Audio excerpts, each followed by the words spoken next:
अस्सलाम वालेकुम जी, सोहराब बरकत आपसे मुखातिब है। ज़हीर मुनीर बनाम रियासत पाकिस्तान केस के हवाले से बातचीत करेंगे। ज़हीर गैंग का जो सोशल मीडिया विंग था, जिनके बारे में ये मशहूर था कि अगर बेवकूफों के सर पर सींग होते तो इनके सरों पर इतने इतने 5-5, 6-6 फुट के सींग होते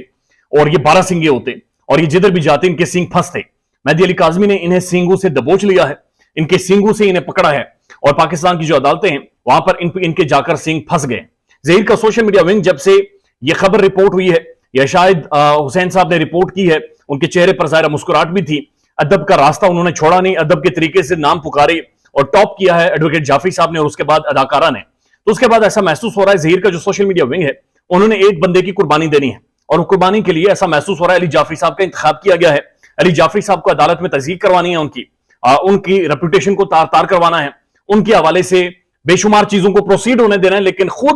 खुद जो बातें की हैं इनके सोशल मीडिया विंग ने या जो इनकी लीड अदाकारा हैं इन सबको या ब्लू को या फिर मियां आसिफ साहब को साइड पर कर देना है। इसकी एक छोटी सी मिसाल यह है कि डेफेमेशन के हवाले से जो केस था मेहदी अली काज़मी ने जो इनके ऊपर कर रखा था, वहां पर तो इनके वकला ने असर सुख इस्तेमाल करते हुए उसे डेफर्ड करवा दिया, जॉन करवा दिया, एक लंबी डेट ले ली। लेकिन एक ऐसा मामला जिसका एक बर्डन ज्यादा अली जाफरी के ऊपर आना है, जहां पर एक प्रेस कॉन्फ्रेंस में उन्होंने जुडिशरी के बारे में काफी कंट्रोवर्शियल गुफ्तगू की है, वो केस शुरू करवा दिया गया है। यानी वो केस प्रोसीड होता रहा, उस केस को नहीं छेड़ा गया बल्कि दूसरे को छेड़कर अलग किया गया और अली जाफरी वाले केस को बाकायदा से उसकी प्रोसीडिंग्स भी शुरू हो गई और नोटिस भी सर हो गए। यानी इससे पहले हम जो कहते थे कि गल बद गई है अदाकारा जाफरी तो दसदा नहीं पिया, असल में गल बद गई है जाफरी साहब अदाकारा तो दसदी नहीं पई। यानी कि 9 माह पूरे लगाकर 9 माह में एक बच्चा पैदा हो जाता है, तो 9 माह पैदा करके इस गैंग ने जो बच्चा पैदा किया है, जो एक चीजें प्रोसीड की हैं, जो कुछ निकाला है 9 माह की मेहनत के बाद, वो ये है कि कोर्ट के कचहरे में एडवोकेट अली जाफरी साहब को खड़े कर दिया है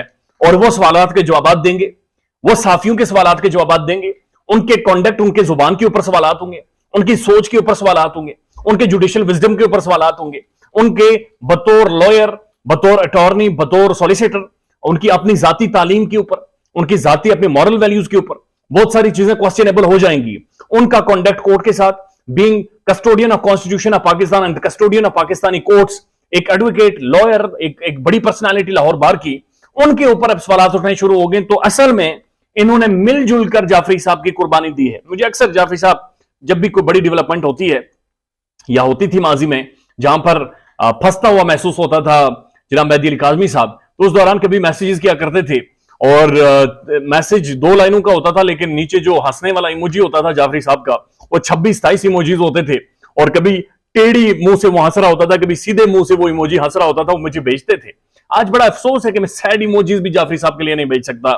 जाफरी साहब ने जब वो प्रेस कॉन्फ्रेंस की थी तो एक तरफ वो थंबनेल ही अगर आप देखें अदाकारा का, तो एक तरफ जिठानी बैठी हुई है, दूसरी तरफ सास बैठी हुई है। तो लोगों को जिठानी का नहीं पता कि जिठानी क्या होता है, सास क्या होता है। बीच में जाफरी साहब को बिठाया गया है, जाफरी साहब से आगाज करवाया गया, जाफरी साहब को भड़काया गया, जाफरी साहब की माइंड मेकिंग की गई, जाफरी साहब का माइंडसेट बनाया गया। दबंग Jafri, blue Jafri, one and only Jafri, पता नहीं येलो जाफरी, पिंक जाफरी, मुख्तलिफ उन्हें नाम दिए गए, उन्हें बाकायदा से शाबाशियां दी गई, जाफरी साहब की पब्लिसिटी की गई, जाफरी साहब को हीरो बनाया गया, जाफरी साहब के पीछे होमवर्क हुआ और इतना सारा होमवर्क करने के बाद उन्होंने एक फुल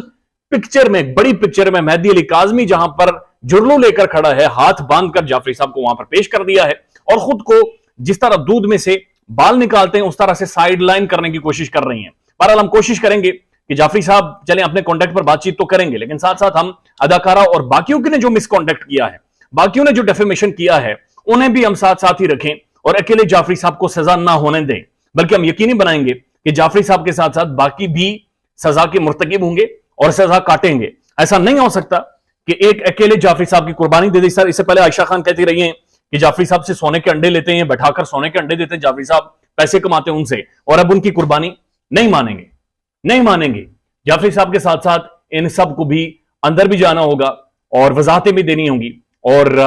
जो रवैया बहरहाल जाफरी साहब के साथ अदालतों का होगा, बाकियों के साथ भी होगा। ख्याल रखिएगा अपना। अल्लाह हाफिज।